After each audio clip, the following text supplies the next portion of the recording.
De acordo com a Bíblia, a lei de Deus, a lei moral, que está inscrita na consciência de todo homem, porque fomos criados à imagem e semelhança de Deus, mas que foi revelada de maneira explícita a Moisés, que colocou-a no Velho Testamento, mas que teve também uma síntese dessa lei no Decálogo, que foi escrito nas 2 tábuas, quando ele desceu do monte.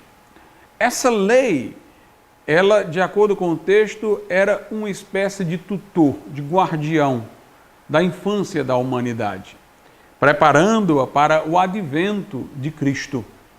Ou seja, o homem, em razão da queda de Adão, teve sua natureza corroída, corrompida. E nessa condição, ele, embora aprovando, como diz Paulo aos Romanos 7, com a lei do entendimento, a lei de Deus, ele, entretanto, encontra uma outra força dentro de si que o inclina para a transgressão, para a desobediência, para baixo. Então, ele, querendo fazer o bem, encontra o mal presente em si. E dessa maneira, ele está sempre incompleto, lacunoso. Sua desobediência é clara e sua obediência é imperfeita. E ele está sempre endividado com Deus.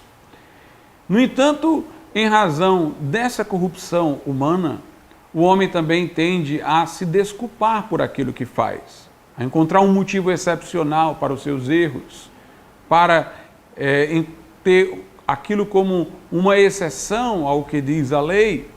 Ele vai racionalizando os seus erros, ele vai justificando as suas transgressões ao ponto de cauterizar a sua própria consciência, tornando-a inerte, fazendo-a silente. E então ele continua nos seus pecados sem não mais ser incomodado pela consciência, porque ele já derrotou-a. E isso, quando acontece, é trágico, porque uma geração pode educar a seguinte em maus costumes, e esse processo de cauterização da consciência já começar bem cedo, de maneira que crianças mal educadas, orientadas desde o berço, podem estar confusas moralmente e com maior brevidade de tempo poderão calar a voz natural de suas consciências. Por isso que há um processo, às vezes, em certas culturas, de degeneração contínua, uma geração corrompendo a outra desde o berço. Então, em razão disso, dessa possibilidade, Deus, além de ter criado o homem com essa consciência moral, revelou de modo explícito a sua lei nas Sagradas Escrituras, para que nós tivéssemos, assim, um guia objetivo, para que quando quiséssemos driblar a nossa consciência, encontrar desculpas para o nosso pecado, nós fôssemos confrontados com a Bíblia.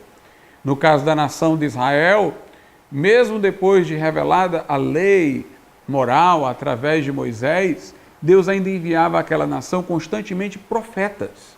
Os profetas, eles aplicavam a lei ao povo, ou, de outra maneira, eles avaliavam o povo à luz da lei, reprovavam as transgressões do povo, lembravam ao povo o que dizia a lei. Eles eram um instrumento de Deus para despertar a consciência do povo. E dessa maneira, a lei, naquele momento histórico, principalmente para Israel, tornou-se um tutor, um guardião naquela infância. Digo infância porque Jesus Cristo ainda não tinha vindo. Então, na carta aos Gálatas, Paulo retrata aquele momento como se fosse um momento ainda imaturo da humanidade. E a lei servia de aio.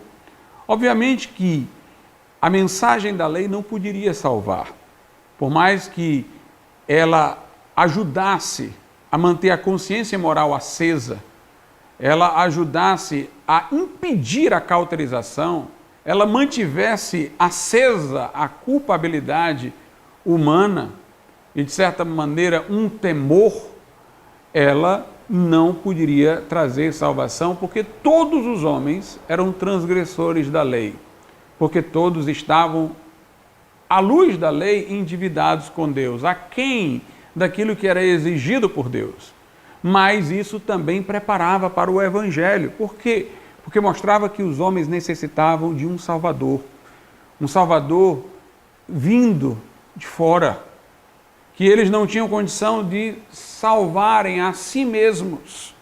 Então Deus tinha que enviar o Salvador, Deus tinha que prover o Salvador. E os mesmos profetas que confrontavam o povo com a transgressão, que confrontavam o povo com a lei para que se vissem transgressores, esses profetas também prenunciavam o advento do Salvador, a chegada do Salvador. Então o texto diz assim: mas antes que viesse a fé, estávamos guardados debaixo da lei, encerrados para aquela fé que se havia de revelar. De modo que a lei se tornou o nosso aio, para nos conduzir a Cristo, a fim de que pela fé fôssemos justificados. Então a lei diagnostica a nossa situação arruinada, nos coloca diante do espelho para que vejamos a nossa feiura. A lei ajuda-nos a reconhecer a nossa culpabilidade, entrarmos no processo de contrição e de lamento, de humilhação diante de Deus e de temor, leva-nos deste modo ao arrependimento, para que o Evangelho chegue com esperança, para que o Evangelho chegue com as promessas de Deus. E então, quando o homem fustigado pela vara da lei, sente a sua culpa, e então olha para Jesus e vê o que ele fez por nós, ele põe a sua fé em Jesus Cristo, e por meio de Jesus ele tem os seus pecados perdoados. Pelo sangue de Jesus ele é lavado de toda mancha e reconciliado com Deus. Então a lei nos serviu de aio para nos conduzir a Cristo. E quando disse que ela nos serviu de aio, não é apenas historicamente. Primeiro teria que vir a revelação da lei, para depois o Evangelho ser melhor explicitado, porque já no Velho Testamento o Evangelho era pré-anunciado pelos profetas, e mesmo os crentes do Velho Testamento que foram salvos por uma fé profética em Jesus. Mas, além dessa preparação histórica da lei para a chegada explícita do Evangelho, também nós podemos ver isso na história pessoal de cada pessoa. Ninguém vai receber a mensagem da cruz como o Evangelho, ou seja, como boas notícias, se primeiro não reconhecer o seu pecado. Por isso que é importante que ainda hoje preguemos a lei. Preguemos a lei não para a salvação, mas preguemos a lei para que as pessoas possam, então, reconhecer o seu pecado. E assim isso servir de introdução para o Evangelho, de preparação para o Evangelho a elas chegar como boas notícias, como boas novas. E aí fará sentido você pregar a Cristo, se você também pregar a necessidade de arrependimento. Vamos orar a Deus nesse momento, pedir ao Senhor que abra os olhos de todos aqueles que nos ouvem nesse instante. Nosso Deus e nosso Pai, nós te agradecemos e te louvamos porque temos a Tua palavra como bússola, Senhor, para o nosso caminho. Que o Teu Espírito possa abrir os olhos daqueles que nos ouvem, dilatar os seus corações, ó Pai.